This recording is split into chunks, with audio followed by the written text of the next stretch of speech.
Rameswaram cafe new ಔಟ್ಲೈಟ್ ನ visit ಮಾಡಿದ್ವಿ. ಏನ್ ಆರ್ಕಿಟೆಕ್ಚರ್ ಗುರು. ಇಲ್ಲಿರುವಂತಹ ಕೃಷ್ಣನ ಕುಟೀರ ಮೈನ್ ಅಟ್ರಾಕ್ಷನ್. ಕೃಷ್ಣ ಹಸುಗಳನ್ನ ನೋಡ್ಕೊಳ್ಳುವಂತಹ ಕಾನ್ಸೆಪ್ಟ್ ತುಂಬಾನೇ ಇಷ್ಟ ಆಯ್ತು ನನ್ಗೆ. ಅದನ್ನ ನೋಡೋದೇ ಒಂಥರ ಚಂದ.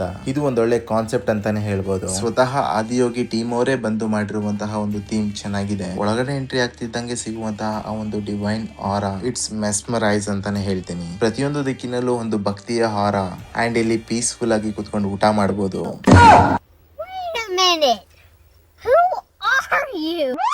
ನಮ್ಮ ಎಕ್ಸ್ಪೆಕ್ಟೇಷನ್ ನೋಡಿದ್ರೆ ಹಂಗೆ ಇತ್ತು, ಬಟ್ ರಿಯಾಲಿಟಿ ಮಾತ್ರ